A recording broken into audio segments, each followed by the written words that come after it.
So now we have Pedro Vilaça and Vitor Domingos again with us. Pedro, the first question I want to ask you is actually about your new project. So you're trying to inspire Portuguese people to come forward and do more conference presentations. Why is that? And what do you expect them to do? I expect them to do something. So I expect them to finally get smart and start doing something, because we are a very nice country with a lot of potential.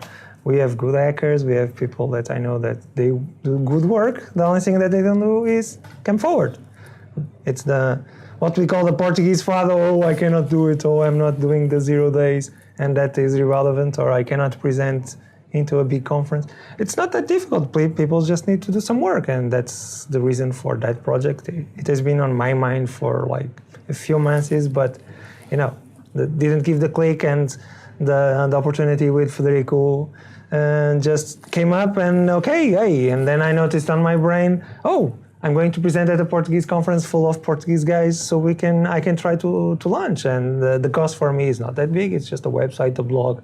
It's just a matter of putting tests online. So I need people to come forward, and it's good for them. I made a whole career worldwide with a simple blog. That's it. And it even started with a. It was a joke. It was a joke. It wasn't planned. It was okay. I will joke. I have the domain. I will just put the content there, and now it's okay. It reached the scale where there's no point first changing the domain because of Google stuff, and because it's fun. It's some sort of trolling. So that's the main reason for that. I believe in that we have potential. I will try to do some work at political level, and because on Wednesday I went to saw people talking about politics, cybersecurity, and so on, but they are not talking to the hackers, to the people that understand the field, that do technical stuff. They don't want to hear about Stack Overflows and all that stuff, but they need to understand that we have talent, that we need programs, that our universities are not training anyone. They don't know anything. I did 2 presentations last year about firmware, and it was like no one in the audience knew about that, and I did on purpose because I wanted to understand what is the level. But we have this potential. I still believe on that stuff, so I just need people to start writing. Sometimes it's very simple. If they go see my initial posts, they are simple posts, and then you start gaining scale, you start improving, you start learning how to write better, and so on. This is my offer. That's why I say I'm an editor and I can grab a few guys to assist, because we already know how it works. We can help them, we can fix their text, we can explain things better or help them to explain. And it's fun, it's like contribution to the community. I always say, make fun with community on the US, but hey, it's something that I believe it can work if people really want. That's it. Don't you think that is a common thing? Because when you look at the hacker and the security community, everyone feels more comfortable behind the computer, behind an avatar, behind a nickname. When you go to these kind of conferences, it's quite hard for them to mingle. Yeah, but okay, so they don't need. Okay. There's also something very particular about myself. I'm from economics, so I see many things in different points of view. Of course, they can keep on their stuff. They don't need to really be social. That's the power of the internet. That's the power of a blog. You create a persona. I created my persona, and you create a persona, and you write content, and work will come to you. It's how it works. They don't need. If they don't like to socialize, they don't need to socialize. They can talk to people online. There's a lot of work where what matters is they give you some input, you are the black box, and they want output, and that's it. So people they need to change their behavior in terms of put information out. If they don't like to speak in public, they need to. I didn't like to speak in public, so, but I forced myself. I did an MBA for that reason, because I knew, there were more reasons, but one of those was that I know that I will be forced to speak in front of an audience, so I will do it. Yeah. And you don't die from that. It's difficult, but it's not rational when the most thing that people fear in the world for many questionnaires that have been made, it's number one is speak in public, number two, Des. So if you are dead, it's irrelevant if you are speaking in public or not. So it's not Exactly. rational Yeah. at all. So Don't you think that the so besides it's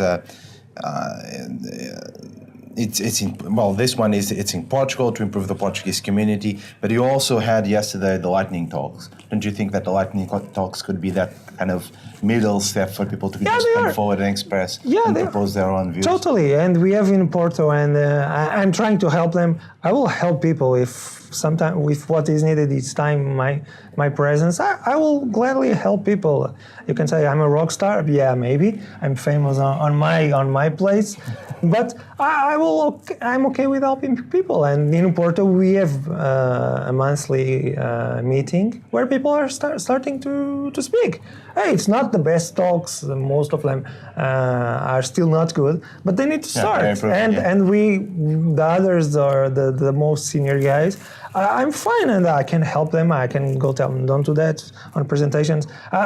For example, those guys that were presenting the exfiltration data, yesterday I had the slides in black.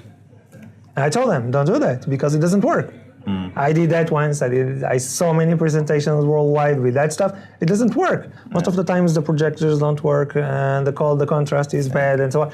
But these are the small things that you learn by speaking and by testing. So you can help people. It's just tell them. So in Lisbon you have the confraria. Sometimes they have problems with speakers because people are not coming forward.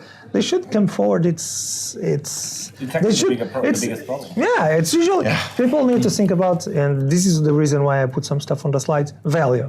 If they are giving value to someone, it's great. If someone is learning something or someone is solving a problem with your input, it's great, and this is the spirit. And for example, I talk to people these days, and they talk, oh yeah, Portuguese salaries. If I told them the salaries that you can get remote working in Portugal, they will be crazy. They have no idea. They have no idea of the market, and they say, oh, really? Yes, of course you can. Of course you have to be good, but you have to build your brand. You have to build your brand. It's everything about the project. That project is about creating something to build a brand to a bunch of people that really want to do it. It's open. Now it's their role to step forward. If they don't want, it's not my problem. I have my brand. That's it. If they want to send me, I will help them. If they don't want, it's for me. It's just a bunch of slides. It's not going to destroy my reputation or anything. I just say. Well, you still have your own reputation. You're just. As I said, you're a rock star, right? Yeah. So, some circles see that. Yeah. What's with the fatal attraction with Apple? It's not. It was a niche. I never had an Apple. I never had a Mac. I bought a Mac by a very serendipity event. There was a friend that had a Mac, wanted to sell. It was cheap, and okay, I want to buy it. Then the guy sold to someone else, and I got okay. Now I want a Mac, and I bought a Mac. I was working on SIBS when that happened, so I bought a Mac. The first thing I did was starting to reverse stuff. I like to crack stuff, reverse stuff. So I started doing, and there was nothing. There were like one or two blogs with very few posts on this stuff. So I created that niche. Okay, I'm going to create a blog and start writing about this stuff. It's all about timing. I was lucky completely, and it was a moment of complete luck because I wasn't playing with a Mac. I created a niche, and after a while there was demand, projects, work, and so on. So I stayed on that niche.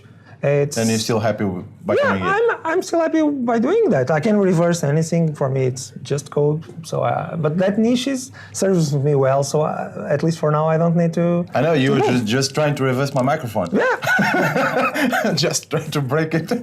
There's something you reverse that. That's the spirit. And that's what hacking is all about. Making questions. Why? Exactly. Why not? What if? And Portuguese are good on that. And what made you question the NSA tools? Because your talk was around that. It wasn't recorded. We can't really talk much about it. But because they were there. The shadow brokers got them leaked. I reversed stuff. I wanted to see what are these guys doing. In terms of engineering, you can't really talk much about your findings in terms of your talk, but in terms of the engineering work, because like I've seen some of the backdoors and all that, and I have called them often beautifully engineered. Yeah. And people don't get what I mean by that, but I think you'd get it, right? They are. It's not proof of concept code. It's code that is well written, that people were thinking about that stuff. So it's really nation state grade. It's not some Russian or Chinese doing malware on the dark web. It's stuff that is really well designed. And it's expected. These guys have been doing this for like 20, 30, who knows, years, and they are very good. They have really good budgets. So they do it. And you have to tip them off for this. They are good. Okay, they make mistakes. Everyone makes mistakes, but they are much better than everyone else. That's the thing. And the tools were there. Once again, it's you have to be curious about things. They are there. The opportunity is there because you usually don't see this stuff in the wild. I just started reversing that stuff. I wasn't expecting to find anything. That was a huge surprise, but it's there. And everyone was, once again, everyone was focusing on the exploits, and I saw a niche on the tools, and no one is at least looking, at least for now, or at least in public, looking at the tools. So that's an opportunity. Do you think that we should expect more of these tools online leaked in the next few years, or it just? There is a huge archive on the Shadow Broker, so lots of stuff to reverse. If people want projects, it's there. WikiLeaks start finally leaking code yesterday from CIA. So at least we have that guarantee from CIA. We are going to see more code from other agencies. Maybe they have a problem. People are leaking. Why people are leaking, that's a different reason. It's complicated. People have their own reasons. But it's very tough to keep this stuff secret. And especially, well, from an economic point of view, the problem is that they are outsourcing most of this stuff, and the outsourcing people don't have the same level or same dedication level that the internals. And that's one of the problems that they are having. That's it. Which is good. Well, that's one of the questions I was telling to people. We don't know what is this about, what is the mission about, and it's not our role to step in the middle of this fight. It's in the middle if our machines are being attacked and posting reverse, and for me it's a fair game. The tools are public, you can reverse, that's it. We should learn from it. We should totally learn, because it's great to learn from their mindset, what they are doing, and to understand. Because, hey, they were presenting exfiltration from the wireless network. Who's looking at their wireless network? Not even wired. So these backdoors, this specific NSA backdoor is difficult to understand at network level.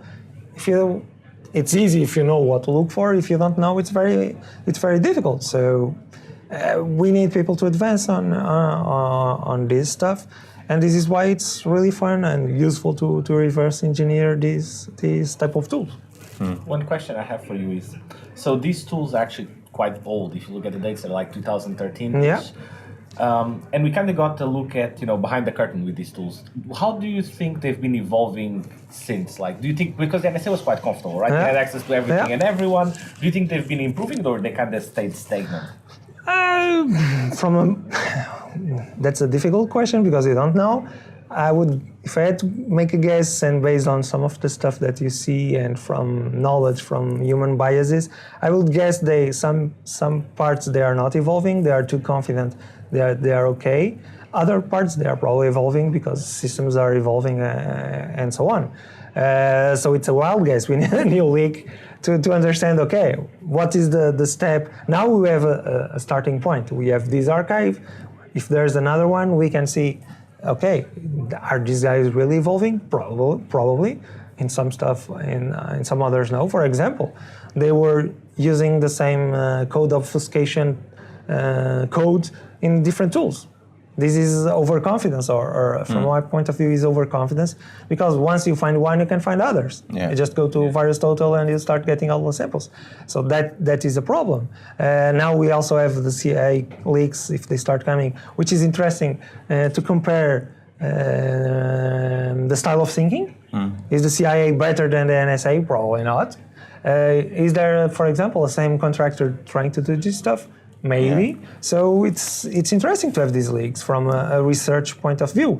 From a point of view of being, how they say, the internet hero, saving the internet, that's wrong perspective from from my point of view. It's a war that if you want to get into that war, you join them or whatever, and you try to change from the inside.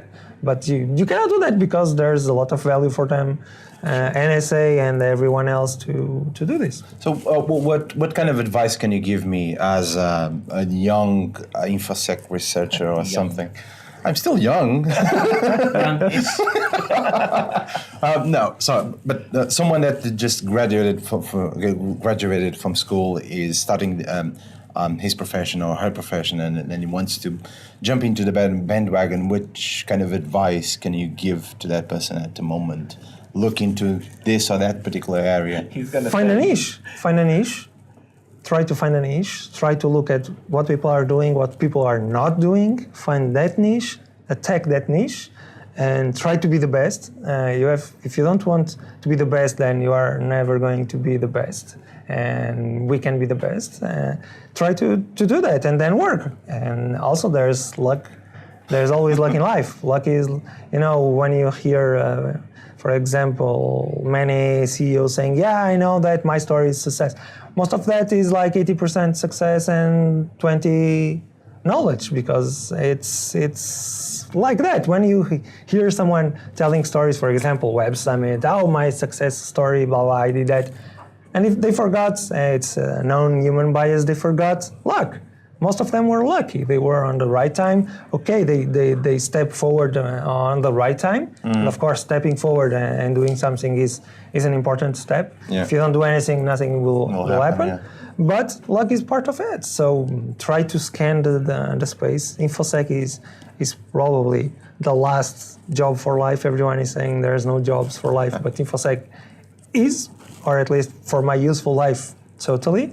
And you can find a lot of stuff to do. Yeah. Try to find that space. And that space, once again, from an economic point of view, that creates value. It's all about value. If you can create value, you can find your space, and you can be a rock star, a researcher easily. Do you prefer InfoSec or cyber?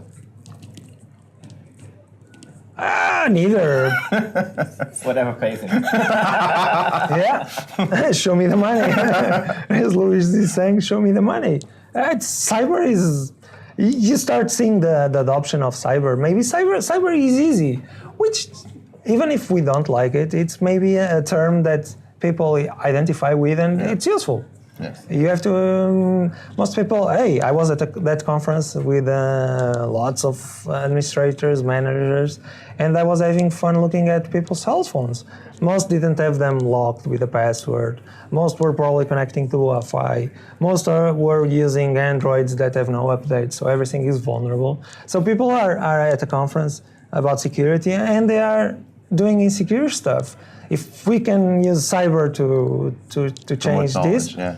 Hey, whatever. It's a vehicle. It's just a name. Yeah. All right. Okay. Cool. And this is for me is my last question. You just mentioned that you are looking more into politics and all of that. So I got to ask: Russians interfered with the U.S. election via cyber? Yes or no?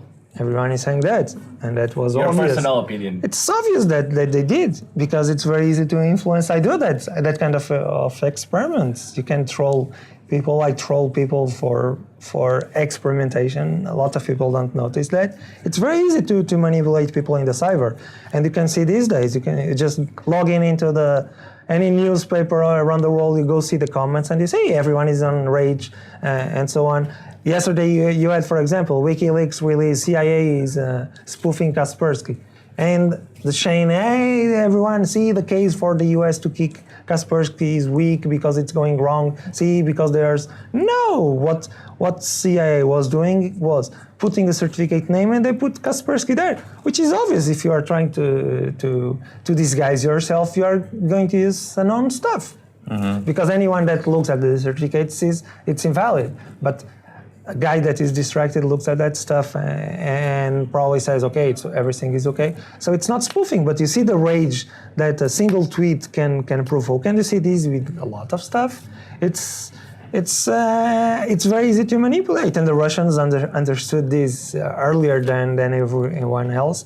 And they are the number one. They just nailed it. Yeah. They done it right. Yeah, of course there's good stuff. For example, I was saying yesterday about the case of a kid that is dying and will probably not reach Christmas. And so there was some news about people. He asked people to send him cards, Christmas cards, so they could do a early Christmas, and the kid received like 40,000 postcards and gifts. I sent him one because, hey, that's good stuff from the internet, and the kid was very happy and so on.